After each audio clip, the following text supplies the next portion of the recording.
It's time, ladies and gentlemen, for the Telecom Wars. To take a look at them, they're both on stage, both KT and SKT. My name is Wolf. Moonblade is back from Germany. How are you doing? I'm good, Wolf. It's great to be back, man. Flying in only a few hours ago, but here I am at Pro League once again, and I have missed it. You know, it's been a whole week since I was here. Yeah. You and Valdez are the masters of just flying in from these tournaments and jumping right into the show, man. It's just like helicoptering off a parachute or something right into the studio. Just got to get the job done, mate. And look at that, Zest versus Dream to start things off. I came here at the right day. You did. You absolutely did. This is definitely the best matchup, at least the most hyped matchup that we have every single round, every round robin, the Telecom Wars. The SKT is currently undefeated with a 3-0 score. They have not dropped a single map this round with a +9 indicator. And they're looking to take that 4th win in a row against their rival team, KT. It's actually ridiculous, their score right now. But you know what? 2 of their star players have been weakened by that trip to Germany, only coming back today as well. Innovation as well as Su, who also got top 2 at that tournament. So I'm sure they won't be in play, and if they are, it might only be like... I think I doubt they would put them in the ace match at this point. There's just no way. They'd be so tired. Yeah. I mean, it's one thing to come off a plane and sit down and commentate these epic matches because we kind of get to sit here and relax, but to play them, that's a totally different story, especially when SKT is in such a good prime position right now. We saw the coach Uve there just briefly with this, you know, the biggest smirk on his face, except he's like, no, we've got this one 3-0 as well. I think they're very confident going into this match, even without those star players. Yeah. I mean, they have such a huge list of fantastic players. They can all take wins, even off a team like KT. Absolutely. Now, Dream is going to be playing in the first match versus Zest. Now, a lot of people would favor him going into this first match. However, he did lose to Myungshik in a best-of-3 in Star League, so he's looking a little bit predictable in the TVP matchup right now. Here are our current standings. As I said, SK Telecom T1 with a +9 indicator, hadn't dropped a single map. KT Rolster, on the other hand, are just above Prime at 1 and 2 with a -3 indicator as well as a penalty point. Yeah, that's pretty miserable to be at that point. KT, one of the best teams we have here up until this point. What the hell is that? 14-3, by the way, on Su. Yeah. 14-3. Innovation, 13-4. This is why they went to Gamescom. You know, they are the heavy hitters for SKT right now, and they do get those that special privilege. Classic is 12-3. Dream is 10-3. These players have incredible win rates right now. I'd love to know the kind of the practice regiment they have in the house, because Uve must be kicking their asses, man, because they are really performing, all of them right now. Look at those arrows as well. Now, Dream, like I said before, did lose to Myungshik in a bit of a predictable best-of-3 in that final match of Star League. Then we've got Flash versus Sorry for a Terran versus Terran. That should be interesting to see how Flash does in this TVT. Yeah. TY versus Classic. Certainly favored for Classic, but TY has been coming back into form in a big way. And then Stats versus Dark. That one should be pretty close, pretty explosive. I did give it to Dark in the end, though. Yeah. Well, I'm not sure what changed on that overlay just now. We had to refresh it twice because that's how amazing this match is. People couldn't believe it. They're like, hold on, let me just F5 this to make sure this is real. Yes, this is in fact real.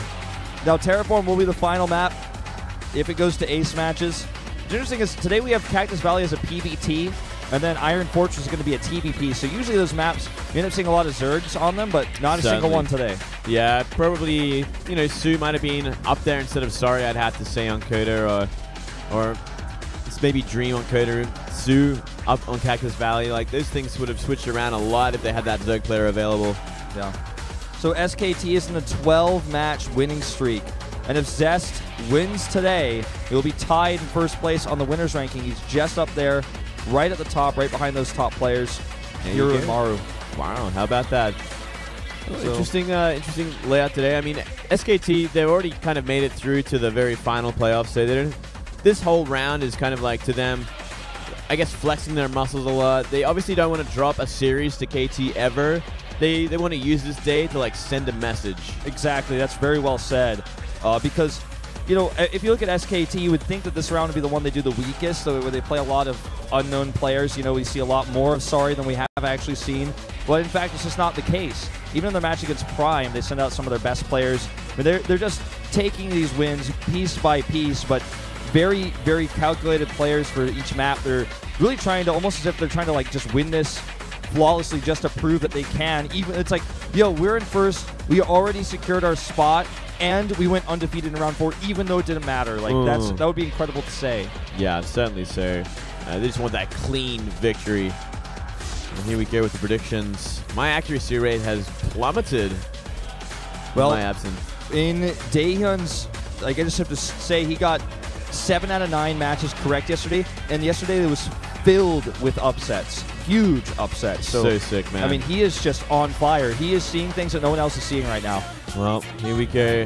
Talking about players on fire. Zest, one of the best, has a big chest, chiseled face. That's why they say best is Zest, Moonglade. That's how they say it. Though his best Terran record, not that impressive.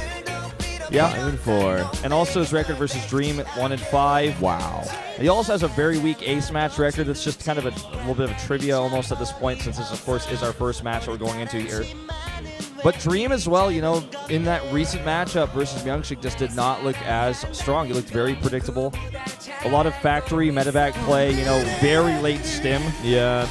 Well, still remains, you know, 4-1 against Protoss, but I do agree with you there. He seemed to be like a little bit of a decline in this matchup, and I kind of feel like all Terrans are right now because Maru doesn't have the answers anymore, and everyone looks to Maru for like the longest time of how to deal with Protoss.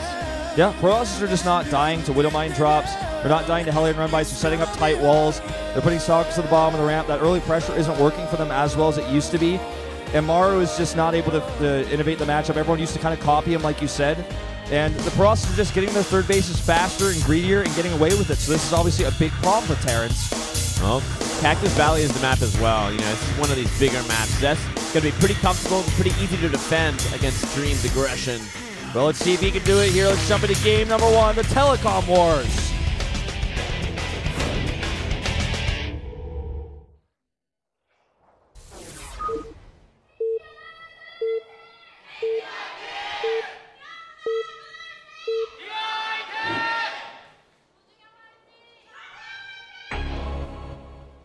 Down here in the bottom right in red for KT Rolster, it's Zest. There you go. Something like that. And up here in the top right, we do have the Terran play for SKT. It is Dream, one of the best. 2-time back-to-back Star League finalist. Show me the Singli. There's a play on the Show Me the Money cheat code in Starcraft 1.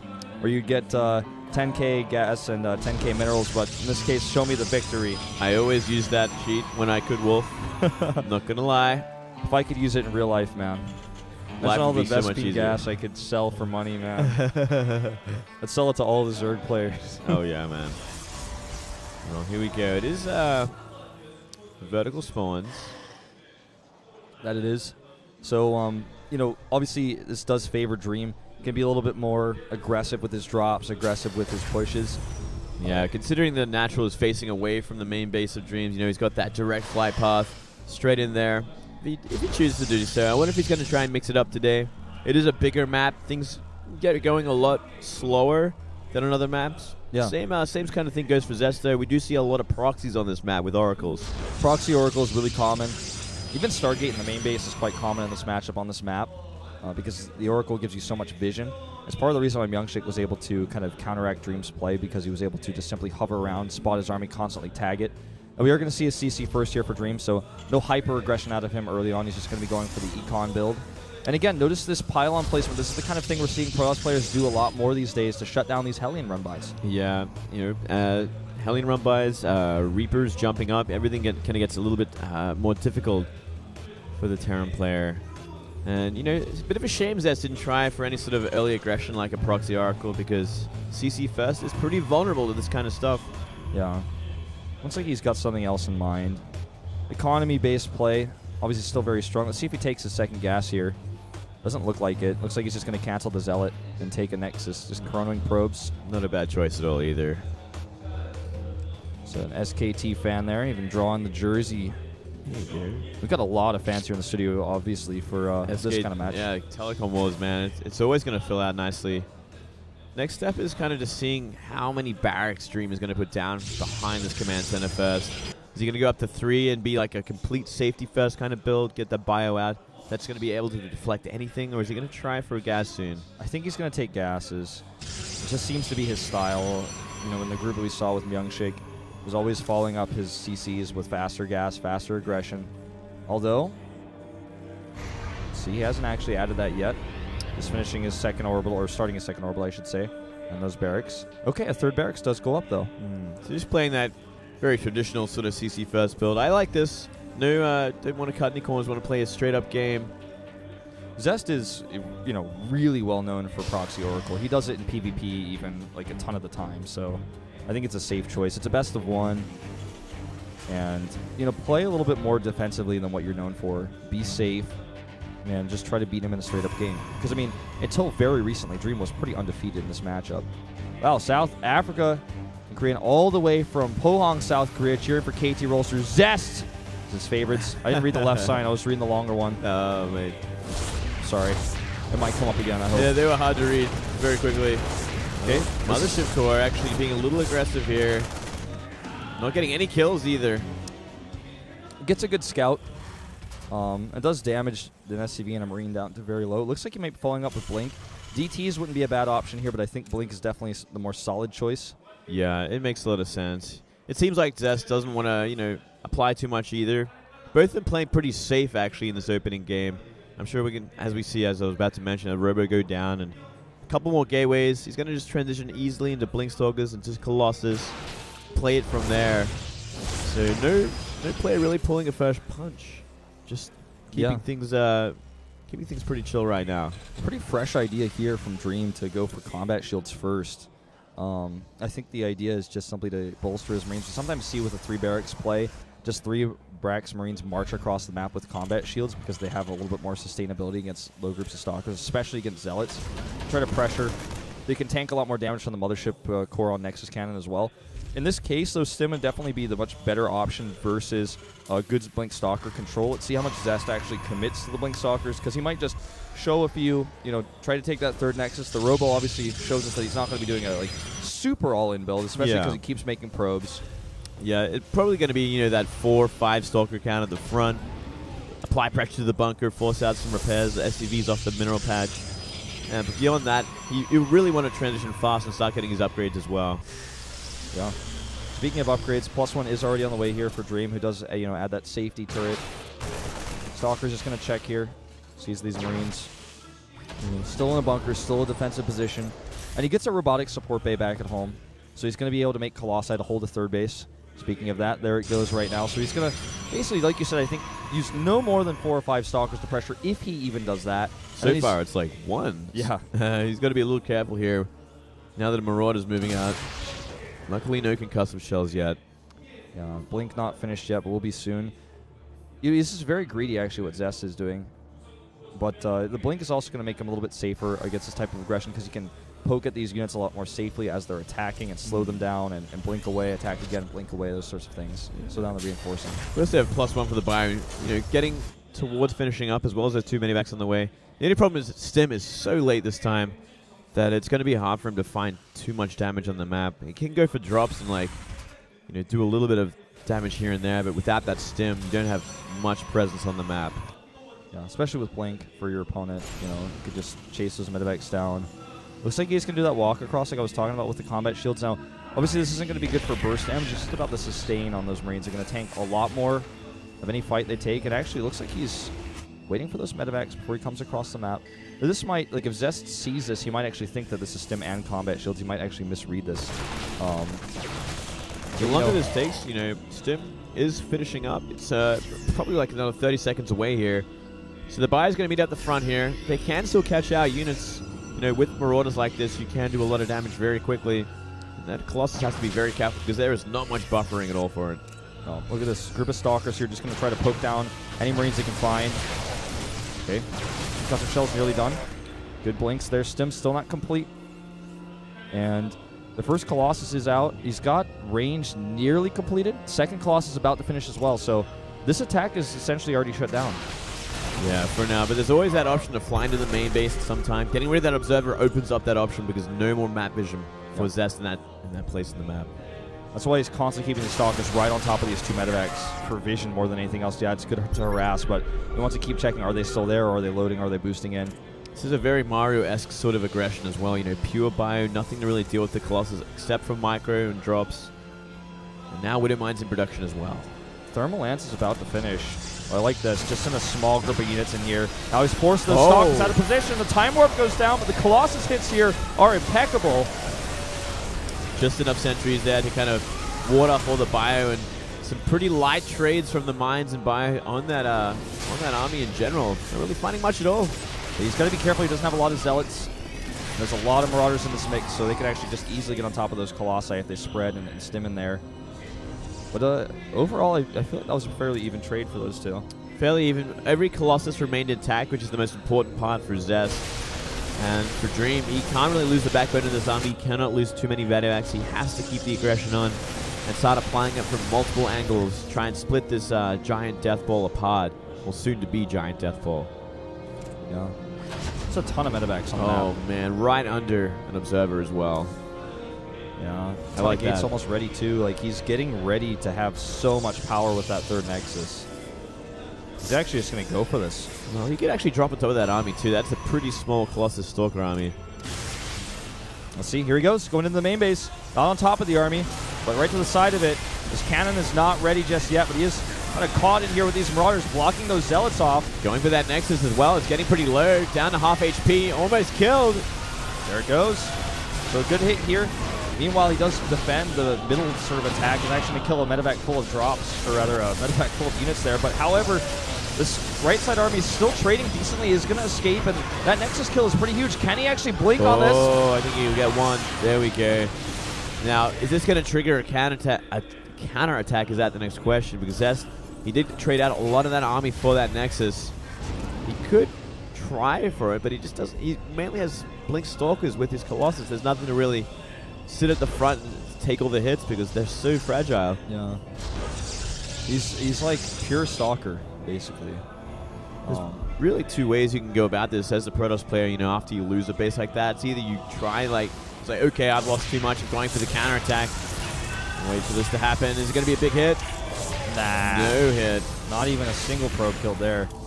And the other option is, you know, camp, you know, just turtle up once again, get that base back up and running, just keep building on your army, keep upgrading it. And that's the choice that's made. Yeah, because, you know, like you said, when you have this unit count, like you have 5 Colossi, and your opponent has no Vikings, he's trying to transition into that. You know that in this moment, like, you are 100% safe, and you can spend all of your chrono, all your gas on these upgrades. You don't have to replace your Colossi. This is not an exchange. Like, Maru oftentimes exchanges when he attacks with his bio, like, to kill Colossi. He doesn't care about killing the economy so much because then his follow-up attacks are stronger. That's but right. in this case, this has been like an economic attack. So the Colossi are still alive, so he can still spend his gas on the tech instead. Yep, that is completely it. And we're just seeing all the pieces come together for Zest when making this army. Charge on the way, +2. Templar Archives, a huge addition here, whether it be Storm or for the Archons. Either way, it really bolsters that army in a big way. And it's up to Dream to make the composition that's going to deal with that. And for Templar Archive, you need Ghosts. It actually looks like he wants to do perhaps another big drop here. Look at this vision. Just right outside of it. Wow, look how many Colossus that is. That is ridiculous right now. 6 Colossus. Yeah, 6 Colossus to 8 Vikings. Not a very good ratio for the Terran. But the Terran army size is massive, and he has a ton of Marauders in this mix. I like this. Ghosts already on the way. Storm researching for Zest. So it's getting to that next stage in the game. Looks like neither player really in a rush to end it either. Yeah. Okay, big Widowmine drop here. Well, I say big, but it looks like it's not going to be that impactful at all. It's only 2 Widowmines, so. Gets a Stalker. I thought he was going to blink that. What? Oh, well. I think he might have blinked to get over there and was on cooldown. Oh, this is an interesting choice. We're going to see him actually kill some of his Marines to make, I think, probably more Ghosts. Yeah, and a few more Vikings. Because Marines are just not as useful. Certainly so, yeah. He needs to be able to hard counter the Colossus and the Templar, or he just cannot fight this army properly. Another trend we're starting to see a lot of these Protosses do on this map, on Vani, you know, what have you, is a ton of cannons in their main base in their most exposed area to stop these drops. I really like that we're seeing Zest do this as well. Pairing up this Widowmine field a little bit. Anything you can to really slow down the Terrans dropping. I mean, it was always such a big problem, especially when you saw Maru do it.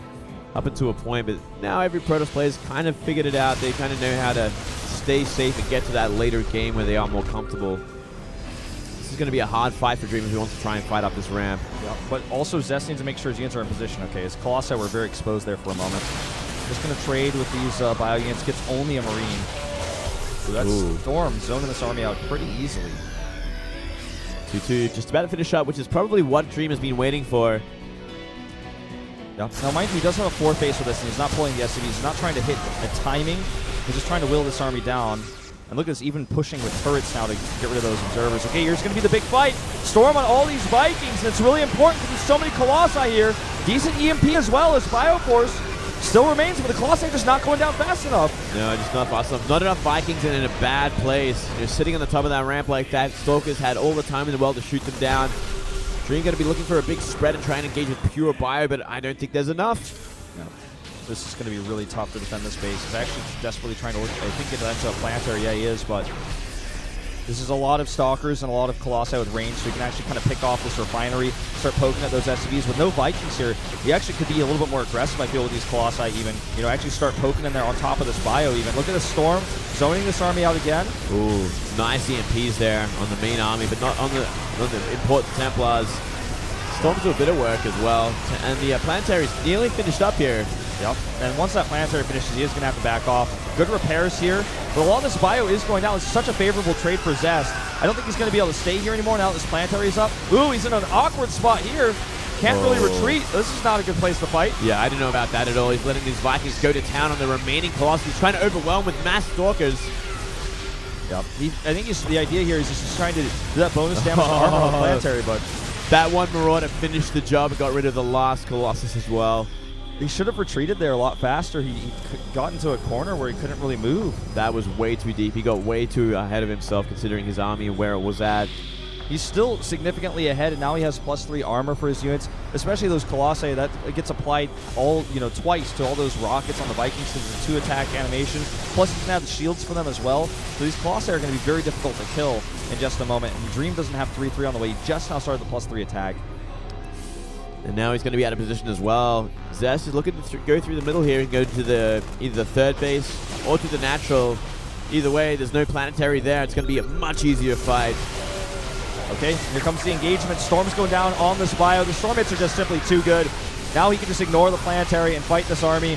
Even go cut through the natural at this point. Zealots just run up and join this army. Look at this, already starting to work on these SCVs here. And it looks like Zest is about to clinch this game. Don't see any way of Dream taking it. No way, no how. Not with this army broken and split up like this. Remaining Marauders getting destroyed. GG. GG indeed. KT Rolster takes the very first game this round off of SKT. This is the very first time SKT has lost a single set this round. Great start, kind of expected considering where Dream's TVP has been headed. And we're going into a second match now, which is even more dangerous for SKT. We're seeing Flash against Sorry. Yeah. Oh, can I ask you a question? Do you think that on that map, Dream was expecting to hit a Zerg? Do you think that was maybe one of the reasons why he might have come out there? Because we do see Zergs play ZVZs on this map decently often. I think it was much less likely this time around, simply because Sue, probably the one that would want to do it, was in Germany until this day. So he was never going to be on the lineup. So I think... Well, I just mean, do you think Dream was expecting KT to perhaps send a Zerg maybe live on the map? Dream sending. Right. Possibly.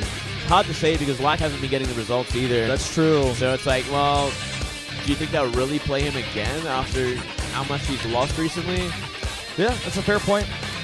I'm just not impressed with Dream's TVP right now. I mean,